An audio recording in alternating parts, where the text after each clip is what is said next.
I love DISC. I find that DISC, and in the book I've run with a company that it's an American company, but it's run by a New Zealand business over here, and they've given a discounted rate to do the assessment. Why do I like DISC? It's amazing how many people who can be quite arrogant bosses suddenly realize that the way they drive their team is they have a very high D in dominance. They've got very poor skills of influencing.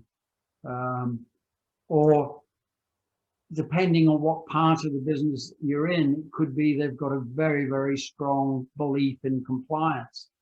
And they're difficult to work with. DISC Flex or DISC allows the person themselves, because they've answered the questions.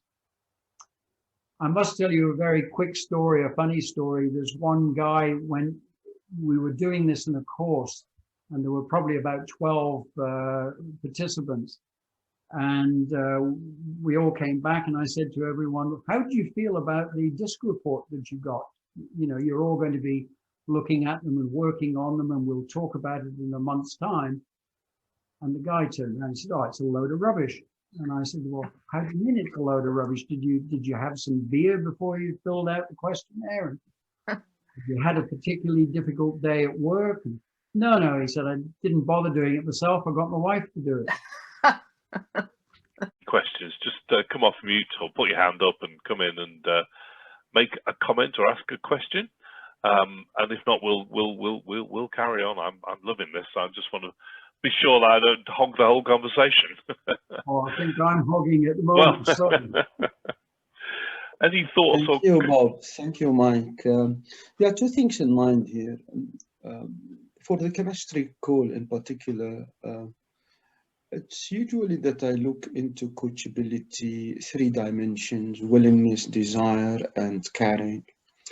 And the heart feeling about how the chemistry is working. Yeah, you mentioned the alignment in the value system of the coach and the client. So what else would you think will help in having a more solid coaching relationship to look at in the beginning during the chemistry call?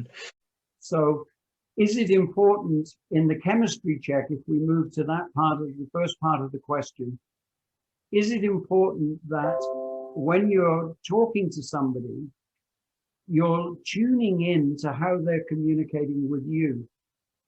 Because ultimately, the role of real leadership, and I would also say business and executive coaching, is asking questions and listening and listening and asking another question by saying, tell me more. Why do you think that's important? What might happen if you don't do such and such a thing? So the chemistry check's important because you will see if somebody has strong needs. And in my case, I like to try and evaluate if somebody is being needy and looking for somebody to be almost there at the end of a bad week, that they want to dump on you and you're the person doing the sifting. That's not going to help the person grow. It's being able to help the person themselves identify what the issues are and come and say, this is what I did. I'm not sure if I should have done that, but, and whatever they're then going to explain. So chemistry checking to me is, yes, it's from the heart. By the way, to the question, I didn't catch your name, I'm sorry.